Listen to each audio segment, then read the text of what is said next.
I've been contemplating God.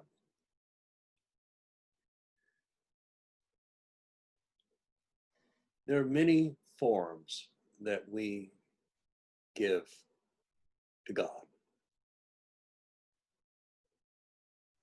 But any form that we give God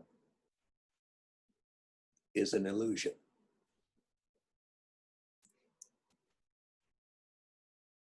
In my opinion,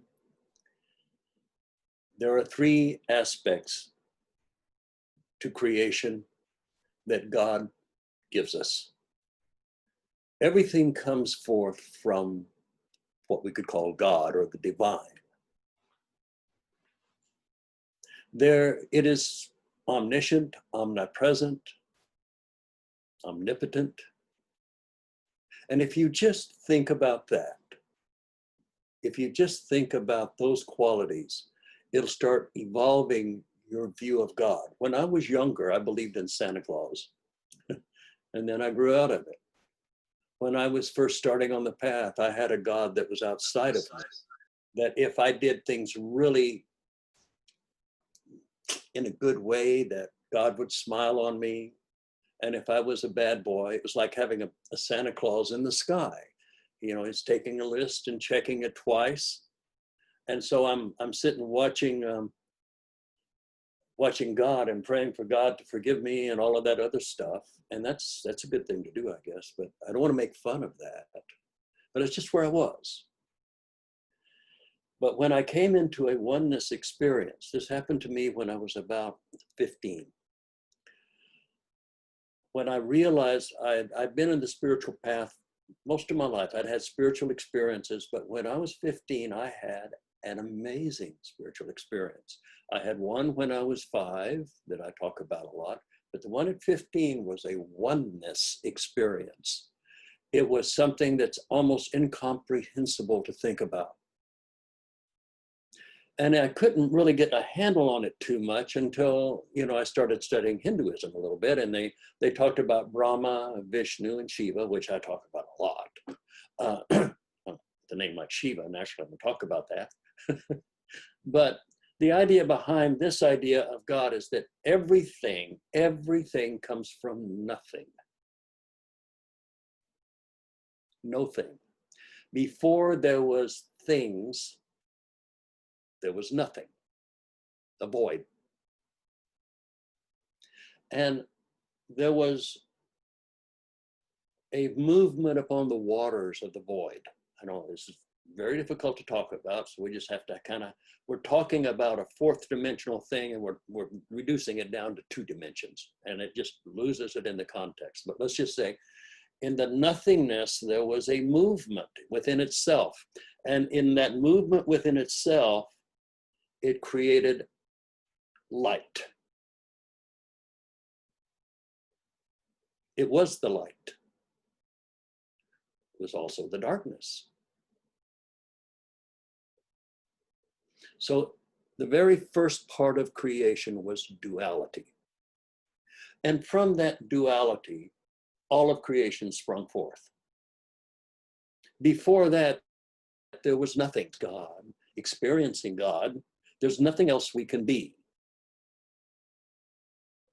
There really isn't anything else we could be. There's nothing but the divine. Everything is created out of it. In Hinduism, you know, they say there's Brahma, which is that unmanifest. It's the unmanifested void. And that manifestation comes forth and it creates an experience, a illusion, the illusion of Vishnu, showing all of creation, mountains and birds and trees, and every one of us and every moment and everything is right here. And this moment is Vishnu. And in all of our memories and ever our projections in the future, that's all Vishnu. It's so beautiful. Vishnu is so wonderful. Shiva takes away the illusion and gives the experience of time and space and accomplishment or failure or whatever. Every microsecond, Brahma puts forth Vishnu, manifests and holds that awareness, We see it, we feel it, and then Shiva takes it away. It's been talked about like a movie screen. You know, you're watching a movie and it looks like it's all solid and there's no movie. It looks like everything is going together, but the movie is made of thousands of little photographs. I'm talking about an old-fashioned movie, of course. Little photographs that are going down, stopping very quickly. Tup, tup, tup, tup, tup, tup, tup. And it happens so quickly, your eye only catches the movement that changes between. So it looks like there's movement. It looks like everything's going on and around. But that's what the camera does. It moves that film through so that you can see it. And if it gets stuck on one frame, nothing happens. It just sits there, and if it stays long enough, it'll burn the film. So I'm really getting old, I guess, aren't I? Expressing my technology from the 60s and 50s. Anyway, but it's like that. Everything's created, experienced, and dissolved. Everything here is transitory. Nothing will exist. Nothing will remain except enlightenment. Now you are pretty special. You are a sentient being. You're very old.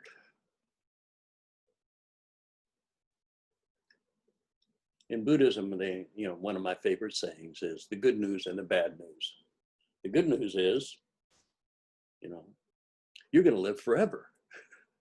And the bad news is, you're going to live forever.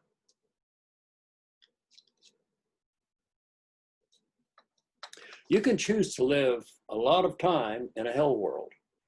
It's there for you. It's part of the creation.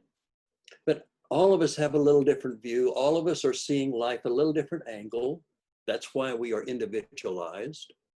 We are, when I was a little boy, I asked the Sunday school teacher, I said, well, if God is everywhere present, where's the end of his fingers? You're talking about the hand of God.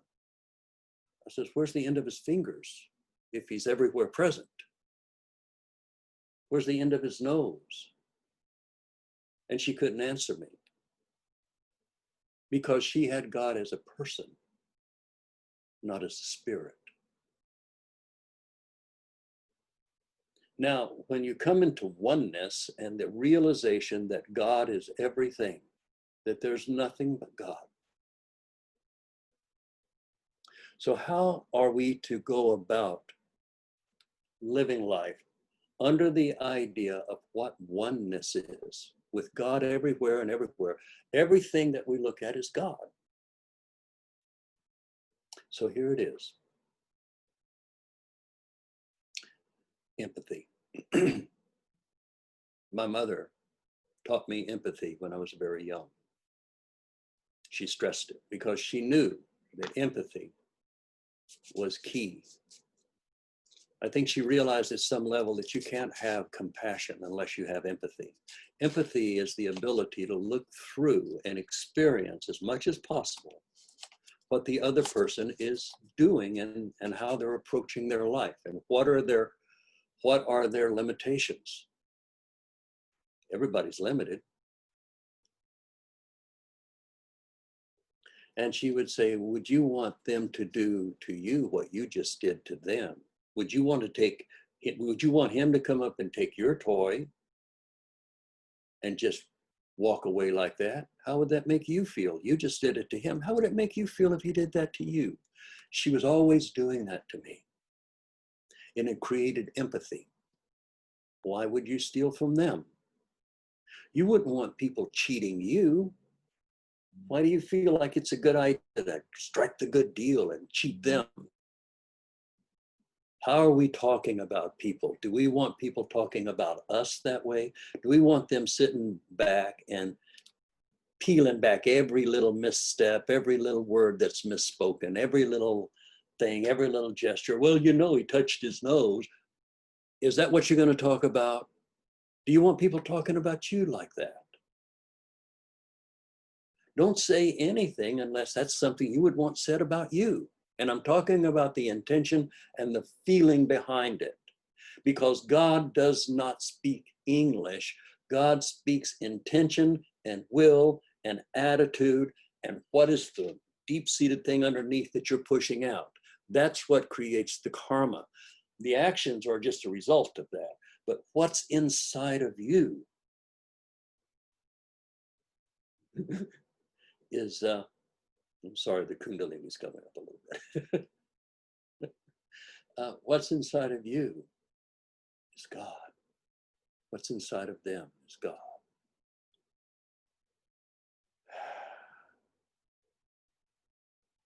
And last, when we see someone suffering,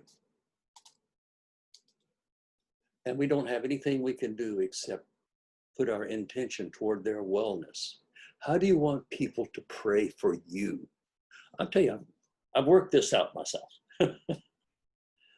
I simply pull people who are suffering into my mind, and I just put the divine light of God through everything that they have. I bring the highest, I bring in the Dharmakaya, the clear light of reality into their life. My mother used to pray for people who were doing bad things, maybe having a drinking problem, or they were a very angry person. And you know what my mother would pray for them? She said, I'm going to pray that God will touch their heart. Wow. What does that mean? God will touch their heart. What that means is that we pray for the divine spark to start awakening inside of their heart. Because if they became enlightened, if they became awakened, they wouldn't be doing those horrible things. Suffering comes from ignorance and an unbridled attachment. Fill your heart with love, because that's what God is. I've been told my whole life that God was a vengeful God. I beg to differ. God is loving. In enlightenment, there are several things that you can notice. In enlightenment, fear does not run you. You're not ruled by fear. You're not angry. There's nothing, how can you get angry at God? But you can manifest the truth. In your meditation, it's called waking up from a very nasty dream. Buddha called this Maya here the nightmare of the day. Wake up, it's just a dream forever. So let's try to make it good. Let's start practicing the principles of enlightenment, recognizing that we are one with everyone and everything. That even though we see things outside of us that are full of suffering and horror and terrible actions by people who are just going out destroying things. And I'm not just talking about destroying things physically, I'm talking about destroying things within other people's mind. They're just trashing and hurting people so much. You are the answer to that. You are the one that can bring light into your dark world. You don't have to be in front of thousands of people. It can happen on a one-to-one basis. Every day you're walking around, you meet somebody. Can you see God in them? Are you even interested in how God is manifesting through them? Do you give a damn? Come on. Quit judging. Let go of your angers. Forgive everyone. Everyone. You're going to hold animosity against somebody and you're going to say, well, that person isn't part of God. It's your karmas. Forgive yourself. There's no guilt or shame in enlightenment. Those are just lessons. There's no victims in enlightenment. It's just karma. There is redemption. There's a way you can make things right by forgiving people, by going back and making amends when you can, and by doing good works for people you don't even know, selfless service. This is quite a path that I'm talking about today. But I think you'll find that these truths hold through in just about every religion. I don't think I'm talking about going against anybody's religion if you go into it deep enough. Anyway, just remember, my friends, we're all part of God. And God is love. That's all God is.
Namaste.